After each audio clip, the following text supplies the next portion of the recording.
Juan 1:1, ¿la prueba irrefutable de la divinidad de Jesús? ¿Es Juan 1:1 la prueba de fuego que demuestra que Jesús es Dios? Durante siglos, este versículo ha sido el centro de debates teológicos y la piedra angular de la fe cristiana. Pero, ¿qué dice realmente? ¿Y cómo podemos entenderlo en el contexto actual? Hola, buscadores de la verdad. En este video, nos sumergiremos en las profundidades de Juan 1:1, uno de los versículos más impactantes y debatidos de la Biblia. Exploraremos su significado original, su contexto histórico y las diversas interpretaciones que ha generado a lo largo de los siglos. Juan 1:1 declara, en el principio era el Verbo, y el Verbo estaba con Dios, y el Verbo era Dios. Analizaremos cada palabra clave. En el principio, se refiere al inicio de la creación o a una eternidad anterior. ¿El Verbo es un título para Jesús?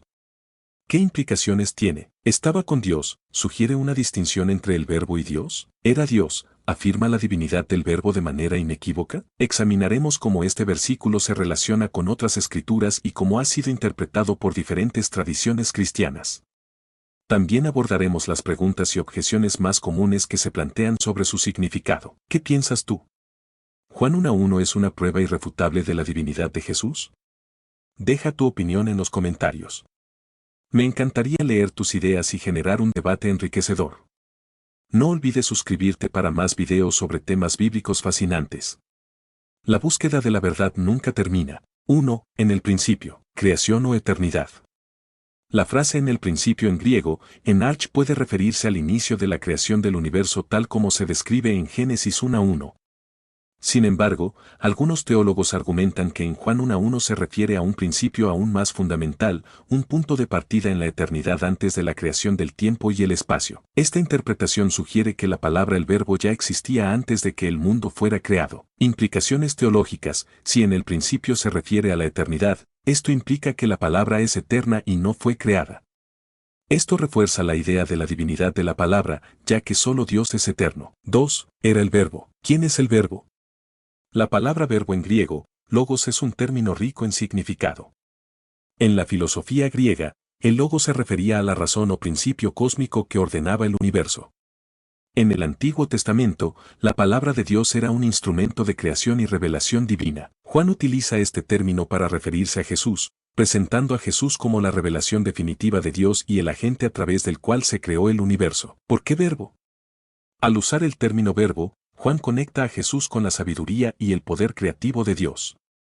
También implica que Jesús es la palabra de Dios hecha carne, la revelación de Dios en forma humana. 3. Estaba con Dios. La frase estaba con Dios en griego, prostonteon, sugiere una distinción entre la palabra y Dios. Sin embargo, la preposición pros también implica una cercanía íntima y una comunión constante. Esto indica que la palabra y Dios están en una relación de amor y unidad. Implicaciones trinitarias: esta frase es fundamental para la doctrina de la Trinidad. Sugiere que la palabra es una persona distinta dentro de la divinidad, pero que al mismo tiempo está inseparablemente unida a Dios. 4. Y el Verbo era Dios. La frase y el Verbo era Dios en griego, kaisios nhou logos, es la declaración más contundente de la divinidad de Jesús en el Nuevo Testamento. Afirma que la palabra no solo está asociada con Dios, sino que también comparte la misma naturaleza divina. Debates y traducciones: esta frase ha sido objeto de debates entre diferentes traducciones y teologías.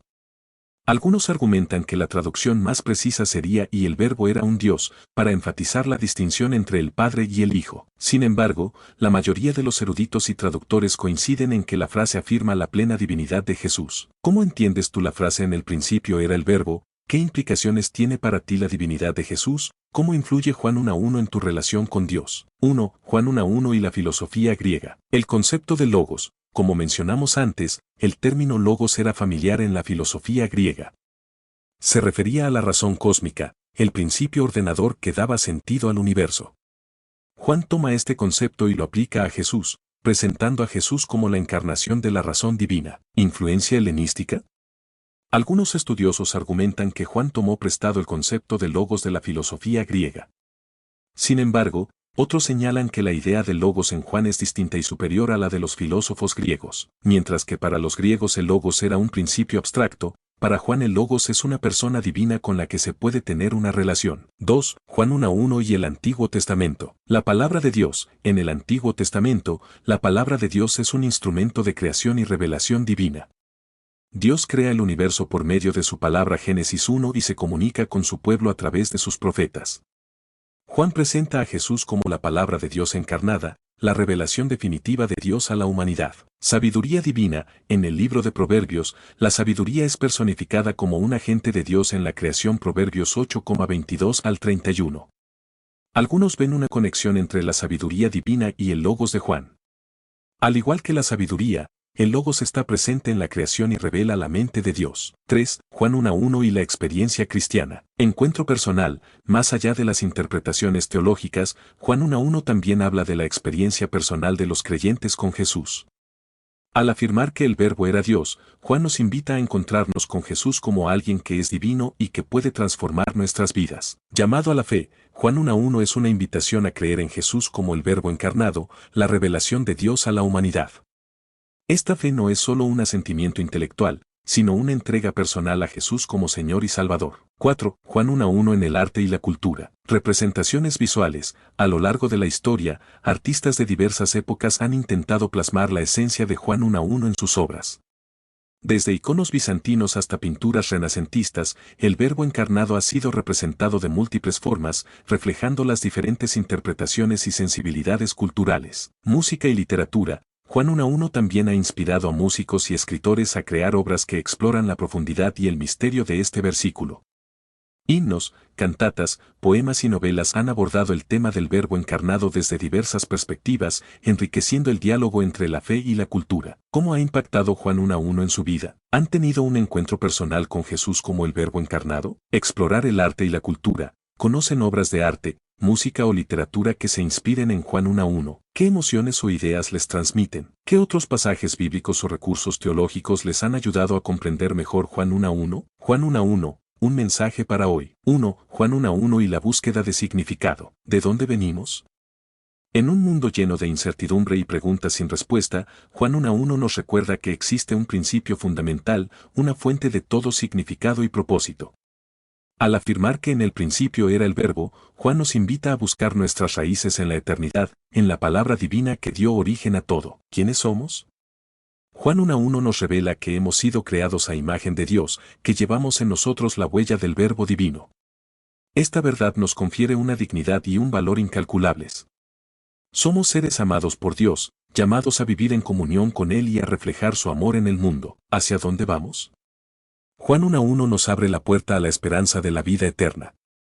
Al creer en Jesús como el Verbo encarnado, podemos tener la seguridad de que nuestra existencia no termina con la muerte, sino que se proyecta hacia un futuro de plenitud y comunión con Dios. 2. Juan 1:1 y la transformación personal. Encuentro con el Verbo. Juan 1:1 no es solo una declaración teológica, sino también una invitación a un encuentro personal con Jesús, el Verbo encarnado. Al abrir nuestro corazón a Jesús, podemos experimentar su amor, su perdón y su poder transformador. Luz en la oscuridad. Juan 1:1 nos dice que la luz brilla en la oscuridad, y la oscuridad no pudo apagarla. Juan 1:5. Esta parte nos habla de la esperanza que Jesús ofrece en medio de las dificultades y el sufrimiento. Cuando nos encontramos con Jesús, su luz disipa las tinieblas de nuestra vida y nos guía hacia un camino de paz y alegría. Vida abundante. Jesús dijo, yo he venido para que tengan vida, y la tengan en abundancia. Juan 10:10. Esta promesa se cumple en aquellos que creen en Jesús como el Verbo encarnado. Al vivir en comunión con Él, experimentamos una vida llena de propósito, significado y amor. 3. Juan 1:1 y el compromiso cristiano. Testimonio del Verbo. Juan 1:1 nos impulsa a compartir nuestra fe en Jesús con los demás. Al igual que Juan el Bautista dio testimonio de Jesús como el Cordero de Dios, Juan 1:29, nosotros también estamos llamados a dar a conocer a Jesús como el Verbo encarnado, la fuente de vida y salvación. Amor y servicio. Juan 1:1 nos recuerda que Dios es amor. 1 Juan 4:8. Este amor se manifiesta en Jesús, quien se entregó por nosotros. Juan 3:16. Como cristianos, estamos llamados a amar a Dios y a nuestro prójimo, siguiendo el ejemplo de Jesús y sirviendo a los demás con humildad y generosidad. Unidad en la diversidad. Juan 1:1 nos invita a reconocer que todos los seres humanos son creados a imagen de Dios, que todos compartimos la misma dignidad y el mismo llamado a la comunión con Él. Esta verdad nos impulsa a buscar la unidad en la diversidad, a construir puentes de diálogo y entendimiento entre personas de diferentes culturas, razas y creencias. ¿Cómo pueden compartir su fe en Jesús con los demás? ¿De qué manera pueden amar y servir a su prójimo, siguiendo el ejemplo de Jesús? ¿Cómo pueden contribuir a construir un mundo más justo y fraterno, donde se respeten la dignidad y los derechos de todos? 1. Juan 1:1 y la Trinidad. Un Dios en tres personas. Juan 1:1, al afirmar que el Verbo era Dios y estaba con Dios, nos introduce en el misterio de la Trinidad, un solo Dios que existe en tres personas distintas, el Padre, el Hijo, el Verbo y el Espíritu Santo. Relación de amor. La Trinidad no es solo un concepto teológico abstracto, sino una realidad viva que se manifiesta en una relación de amor eterno entre las tres personas divinas. Este amor trinitario se desborda hacia la creación y hacia cada uno de nosotros, invitándonos a participar en esa comunión de amor. 2. Juan 1:1 y la encarnación. Dios se hace hombre. La afirmación de que el Verbo se hizo carne, Juan 1:14, es el corazón del misterio de la encarnación. Dios, en su infinito amor, se humilló a sí mismo y tomó nuestra naturaleza humana en la persona de Jesús. Puente entre Dios y la humanidad, la encarnación es el puente que Dios tiende hacia nosotros, un camino de reconciliación y salvación. Al hacerse hombre, Jesús comparte nuestra condición humana, nuestras alegrías y tristezas, y nos revela el amor y la misericordia de Dios. 3. Juan 1:1 y la creación. El Verbo, agente de creación. Juan 1:1 nos dice que todas las cosas fueron hechas por medio de Él, el Verbo. Esto significa que Jesús, el Verbo encarnado, no solo es el revelador de Dios, sino también el agente a través del cual Dios creó el universo. Huellas del Verbo. La creación entera lleva las huellas del Verbo divino. Al contemplar la belleza y la complejidad del mundo natural, podemos vislumbrar la sabiduría y el poder de Dios, que se manifiestan en cada detalle de su obra creadora. 4. Juan 1:1 y la salvación. Luz y vida. Juan 1:1 nos presenta a Jesús como la luz que brilla en la oscuridad y como la fuente de vida eterna.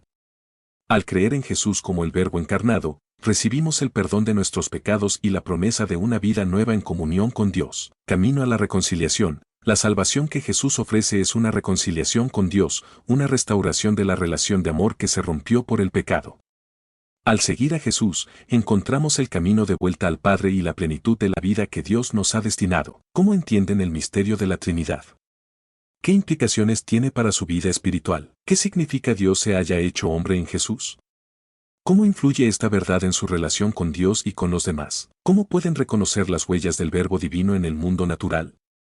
¿Qué acciones pueden realizar para cuidar y proteger la creación? ¿Han experimentado el amor y el perdón de Jesús en su vida? ¿Qué pasos pueden dar para seguir a Jesús y vivir la vida abundante que Él ofrece?